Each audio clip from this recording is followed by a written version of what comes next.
हर हर महादेव, जय श्री राधे मेरे beautiful divine's. आप सभी लोग कैसे हैं? आज की रिलेशनशिप रीडिंग में करती हूँ आपका स्वागत अपने YouTube channel divine deck tarot 2222 पे। मैं टैरो रीडर पूजा त्यागी। आपके पर्सन आपके बारे में क्या सोच रहे हैं मैं आपको बताऊंगी। Timeless general reading, not gender specific. कोई भी देख सकता है, किसी भी वक्त देख सकता है, किसी भी सिचुएशनशिप के लिए देख सकता है, अपने क्रश के लिए, अपने लवर के लिए, अपने हस्बैंड वाइफ, किसी के लिए भी इस रीडिंग को देख सकते हो। ठीक है, कार्ड्स का और वैक्स का दोनों का मैं उपयोग करने वाली हूँ आज बहुत ही खूबसूरत तरीके से, और आपको सभी कुछ मैं बताने वाली हूँ। चलिए स्टार्ट करते हैं।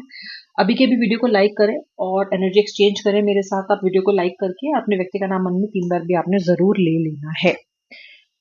कार्ड भी निकालूंगी और यहाँ पे मैं वैक्स भी ड्रिप करूंगी and I will see what are the feelings. देखिए गाइस, आज की ओपनिंग यहाँ पे मुझे दिखाई दे रही है केओस से। इसका मतलब आपके रिलेशनशिप में धमाका हुआ है, केओस मचा हुआ है, उत्पात मचा हुआ है। ऐसा लग रहा है कि प्रेम तो मनुष्यों ने नहीं, तो बंदरों ने किया है, जिस हिसाब से केओस है आपके इस रिलेशनशिप में। क्यों कह सकती हूँ, ये कार्ड देखिए आप जरा, इतनी हलचल, इतना उत्पात। व्यक्ति जो है आपका, वो ऐसी हरकतें कर रहा है इस वक्त जो कि कहीं ना कहीं से भी रैशनल नहीं है, जो कहीं से कहीं तक भी जायज नहीं है, लॉजिकल नहीं है, और आपको समझ में नहीं आ रहा ये व्यक्ति करना क्या चाह रहा है। अगर आपका व्यक्ति आपसे नो कांटेक्ट पे और थर्ड पार्टी स्थिति में है, तो बड़े ही इररिस्पॉन्सिबल तरीके से थर्ड पार्टी के साथ अटैच हो रहा है। मे बी एक थर्ड पार्टी है ही नहीं, बहुत सारे लोग हैं जिनके साथ ये अटैच हो रहा है। ओके, बहुत ही रैंडमली अटैच हो रहा है and you are really wondering कि किस तरह के इंसान के साथ मैंने प्यार कर लिया है। नंबर 5, नंबर 7, नंबर 6, इस व्यक्ति को आप अपना एंकर मानते हो। ये व्यक्ति एंकर है आपका। नंबर 3 तो मैंने आपको बता ही दिया है, नंबर 6 भी आपको बता दिया, नंबर 7, 3 नंबर तो इतना ज्यादा क्लियरली बन रहा है कि थर्ड पार्टी स्थिति तो मैक्सिमम लोगों के लिए दिखाई देती है। तुला राशि, कन्या राशि, मीन राशि, सिंह राशि, कुंभ राशि मुझे यहां दिखाई देती है, वृश्चिक भी यानी कि स्कॉर्पियो भी।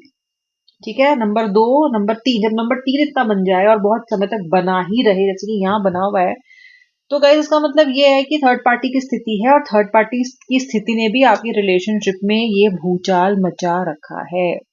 एक ऐसा कनेक्शन जो बड़ा अच्छा चला, एक ऐसा कनेक्शन जो बड़ा सुखद था, ऐसा कनेक्शन जिसमें आप अपने व्यक्ति पर बहुत भरोसा करते थे और आपको नहीं लगता था कि ऐसा कभी भी हो सकता है। आपके ये सारे के सारे ख्याली पुलाव, ये सारे के सारे थॉट्स इस थर्ड पार्टी ने आके हो सकता है बिल्कुल बिल्कुल खत्म कर दिए हो। ये व्यक्ति इनकी लाइफ में नई नई भी आई हो सकती है, या फिर कोई पुराना कनेक्शन रिवाइव्ड भी हो सकता है। यहाँ पे ये भी है कि आपकी लाइफ में कोई व्यक्ति पीछे लौट के आ गया हो, यानी कि कनेक्शन तो चल ही रहा है, पिछला वाला भी लौट आया है, इसके साथ भी ठीक नहीं चल रहा है जो प्रेजेंट है, और पिछले वाला भी इसीलिए गया था लाइफ से क्योंकि उसके साथ भी ठीक नहीं चल रहा था। तो यहाँ भी गरीबी में आटा गीला है, उसे एक्सेप्ट करे तो वो भी ठीक नहीं था, ये तो व्यक्ति ठीक है ही नहीं। भाई बहुत दुविधा है, दुविधाओं में घिरे हो आप। ओके, सेहत भी मुझे आपकी ठीक नहीं लगती बिल्कुल। एंग्जाइटी तो है, एंग्जाइटी तो है, लेकिन वैसे भी परेशान दिखाई दे रहे हो। ओके, मनी गेस पर मुझे आपके लिए दिखाई दे रहा है, अगले 3 महीनों में पैसा आता हुआ दिखाई दे रहा है मुझे आपके पास। ठीक है, अब बड़े चिड़े चिड़े से रह रहे हो आप, चिढ़ गए हो बिल्कुल एकदम ऐसे ना, नाक चढ़ा रखी है आपने। क्यों? क्योंकि ऐसी क्वालिटी ऑफ लाइफ आपको पसंद नहीं आ रही। बहुत सालों से रह रहे हो या बहुत महीनों से आप इस हालत में रह रहे हो, लेकिन अभी आप इसमें और रहना नहीं चाहते। बड़ा अजीब लग रहा है आपको, आपको लग रहा है कि मैंने क्या सत्यानाश लगा लिया अपने जीवन का। ऑल ओवर द प्लेस आपका व्यक्ति, अच्छा आपका व्यक्ति चतुर बहुत है, अपने मतलब के लिए तो व्यक्ति आ जाता है। ओके, अपने मतलब के लिए तो मीठी मीठी बातें करके भी आ जाएगा, कभी भी आ जाएगा, लेकिन जब इसको गरज नहीं है तो ये ऐसे गायब होता है जैसे गधे के सर से सींग। और अब तो आपको लगता है ये सींग ही नहीं है, व्यक्ति ही गधा लग रहा है अब तो आपको, क्योंकि व्यक्ति इस रिश्ते का बोझ जो उसको आधा आधा ढोना चाहिए था वो नहीं ढो रहा है। अब आप पूरा का पूरा वजन ढोते हुए इस कनेक्शन का चल रहे हो। You look more like a slave than a partner with equal ownership, with equal rights in a connection. You look like a बंधुआ मजदूर in this relationship. क्योंकि एक तरह का कॉन्ट्रैक्ट भी है सोल का, उसे भी आप नहीं तोड़ पाते हो। कागजी नहीं है, सोल कॉन्ट्रैक्ट है, उसे भी नहीं खत्म कर पा रहे, जैसे बंधुआ मजदूर नहीं कर पाते, तभी तो बंधा हुआ है वो। और मेहनताना भी नहीं मिलता आपको क्योंकि इतनी मेहनत कनेक्शन को आपने रिवाइव करने में या फिर बना के रखने में की, लेकिन इस व्यक्ति से 2 शब्द एप्रिसिएशन के नहीं निकलवा पाए आप। अप्रिशिएट तो उस व्यक्ति ने इस रिलेशनशिप की जर्नी में आपको किया ही नहीं है, तब जरूर कर लेता है जब इसको अपना कुछ काम निकलवाना आपसे होता है या किसी को जरूरत होती है। ठीक है। मुझे दिखाई दे रहा है कि आपके लिए फाइनेंशियल करियर अपॉर्चुनिटीज खुलने वाली हैं। देखो गाइज, जो महादेव है, डिवाइन है, यूनिवर्स है ना, ये हर जगह आपको कमतर नहीं रखेंगे। अगर कहीं पे आपको चीजें ठीक नहीं चल रही है, जैसे खास तौर से फिलहाल आपके रिलेशनशिप में, तो कहीं ना कहीं मुझे आपके करियर और आपके फाइनेंसेस मार्च के बाद बहुत अच्छे होते हुए दिखाई दे रहे हैं। यानी कि महादेव कह रहे हैं, चल ये मैंने तुझसे छीन लिया क्योंकि ये तेरे लिए ठीक फिलहाल नहीं है, तो ये तू ये ले ले, इस पे फोकस कर ले। मुझे लग रहा है कि महादेव ने आपके रिलेशनशिप पे ब्रेक इसलिए डाला है ताकि आप उन चीजों पे फोकस कर पाओ जिन चीजों पे आपने अपने इसी कनेक्शन के लिए कोई भी तवज्जो देना, ध्यान देना बंद कर दिया था। हाथ खड़ा करो, कौन कौन है आप में से वो महान जिन्होंने इस कनेक्शन के लिए बहुत सी चीजों को दाव पे लगाते थे, जिसमें मैं कहूंगी आपकी सेहत, आपका वेलबींग, आपका करियर भी। ओके। अनमने मन से ऑफिस जाते हो, किया किया नहीं किया नहीं किया, पता है कि पिछड़े जा रहे हो, पता है कि वो बात नहीं रह गई है, वो परफॉर्मेंस नहीं रह गई है, पता है कि मॉनिटरली वीक होते जा रहे हो, सब पता है, लेकिन मन इसी के व्यक्ति के बारे में सोचता रहता है। अब आप चाहते हो कि महादेव चाहते हैं, डिवाइन यूनिवर्स, आपके इष्ट आपसे चाहते हैं, उन्होंने ये जो गैप आपको दिया है ना, वो इसलिए दिया है कि भाई बहन दीदी फोकस हटाओ, भैया जी फोकस हटाओ और उस चीज पे लेके आओ जो इम्पोर्टेंट है फिलहाल तुम्हारी सोल के लिए। ओके। केवल मोहब्बत से सब कुछ नहीं चलेगा, वो पर्याप्त नहीं होती।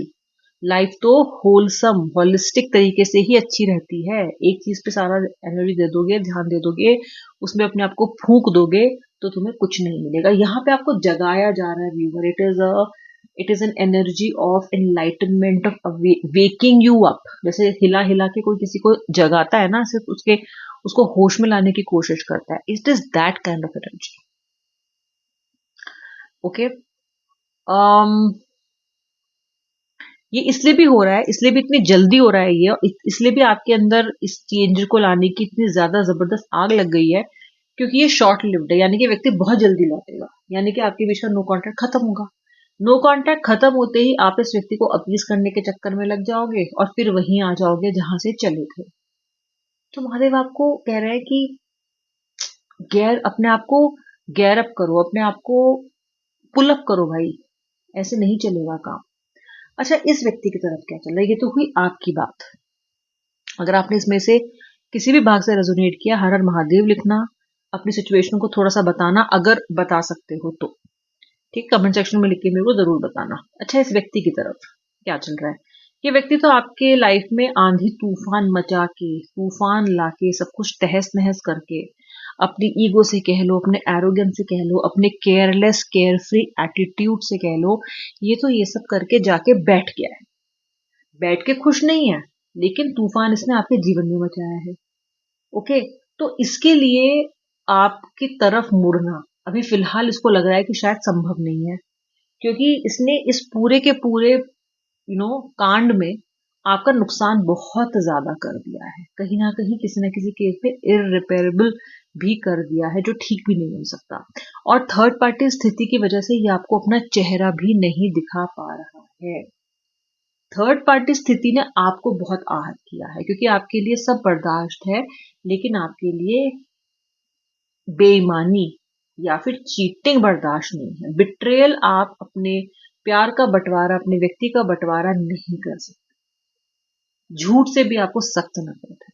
जिन जिन कीवर्ड से आपको सख्त नफरत है, वो सभी ये व्यक्ति कर चुका है, और इसको ये डर लग रहा है अब कि यार मैं कर तो आया, सामने बात भी कराया, इसके सामने कई चीज कह भी आया, अब वापस जाऊंगा या वापस जाऊंगी तो इसका रिएक्शन क्या होगा। डरते हैं ये आपके रिएक्शन से, बहुत डर रहे हैं आपके रिएक्शन से, इसलिए भाग रहे हैं। भगोड़ेपन की एनर्जी आपके व्यक्ति की दिखाई दे रही है। बातचीत नहीं करनी है, सामने सामने सामने सामने बातचीत नहीं करनी, और आपको ब्लेम भी करते रहना है, क्योंकि ये नहीं मानना कि गलती इनकी है।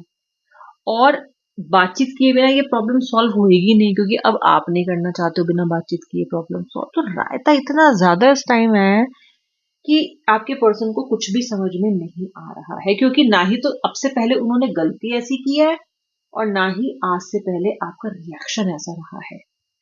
अब पर्सन है बहुत ज्यादा परेशान। अब ये व्यक्ति माइंड क्लैरिटी चाहता है। अब ये व्यक्ति तिगड़म लगा रहा है, जुगत लगा रहा है, कैसे मैं इस रिलेशनशिप में वापस लौटूं, ओए होए कैसे मैं रास्तों को आइडेंटिफाई करूं, कैसे मैं क्लैरिटी लाऊं, कैसे मैं वापस रिश्ते में हार्मनी लेके आऊं कि सांप भी मर जाए और लाठी भी ना टूटे, कि मेरा पार्टनर भी मान जाए और मुझे ज्यादा माफीनामा लिख के भी न देना पड़े। ये आपके पर्सन का थॉट प्रोसेस दिखाई दे रहा है। फिलहाल आप खुद पे फोकस करना चाहते हो एंड इट इज गुड। यही the need of the hour है कि आपको इस वक्त खुद पे ध्यान देना चाहिए। वो आप बिल्कुल ठीक कर रहे हो। हालांकि आपके व्यक्ति के अंदर खलबली मची हुई है कि ये मुझे मनाने क्यों नहीं आ रही, ये मुझसे बात करने क्यों नहीं आ रहा, ये मेरे लिए रो क्यों नहीं रहा, ये मेरे लिए तड़प क्यों नहीं रही, ये मेरे बिना ओके कैसे है, इसका जीवन कैसे चल रहा है, इसके दिन कैसे कट रहे हैं, दिन से रात, रात से सुबह कैसे हो जा रही है। ये सब चीजें आपके पर्सन को बहुत बहुत ज्यादा कंफ्यूज कर रही है। ओके, परेशान कर रही है।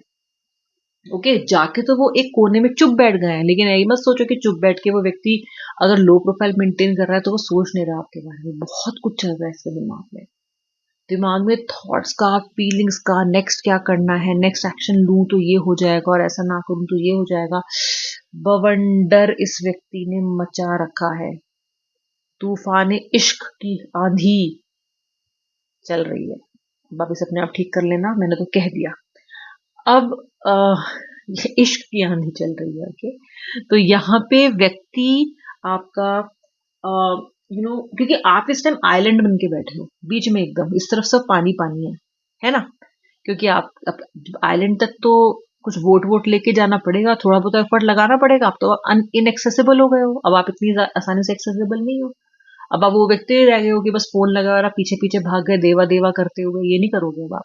तो अब आप आइलैंड जैसे हो गए। अब इस आइलैंड को एक्सेस कैसे करूं, अब इस व्यक्ति तक कैसे पहुंचूं, आखिर अब ऐसा क्या करूं, ये आपके व्यक्ति के दिमाग में, फिलहाल आपके व्यक्ति के दिमाग में यही चल रहा है, यही एजेंडा चल रहा है कि अब मनाया कैसे जाए। ओके, और आप यहाँ पे फोकस कर रहे हो, व्यक्ति आपका फिर से आपको चकमा दे के अपनी लाइफ में कैसे लेके आए, फिर से आपका ध्यान डिस्ट्रैक्ट करके अपनी बातों में लगा के आपको वापस लेके आए, ये चल रहा है। तो चल तो दोनों तरफ कुछ ना कुछ रहा है, लेकिन आप जरा कंस्ट्रक्टिव कर रहे हो, व्यक्ति फिर से तिगड़म और जुगत लगाने की कोशिश कर रहे हैं। लेकिन इस व्यक्ति को ये आपसे लड़के जाता है या जाती हैं और फिर कुछ समय बाद ही आपको भयंकर मिस करने लग जाते हैं। And that's where everything starts again. It is going to start again. The coming month is the month of love. बहुत से लोगों का रियूनियन देख रही हूँ मैं, बहुत सारे लोगों का, मेरे बहुत सारे लोगों का रियूनियन होगा। ठीक है, just wait and watch. Till then just keep focusing on yourself, your career, your health and your own personal growth. I hope अपने वीडियो को लाइक कर दिया है फॉर एनर्जी एक्सचेंज। जय श्री राधे राधे, हर हर महादेव।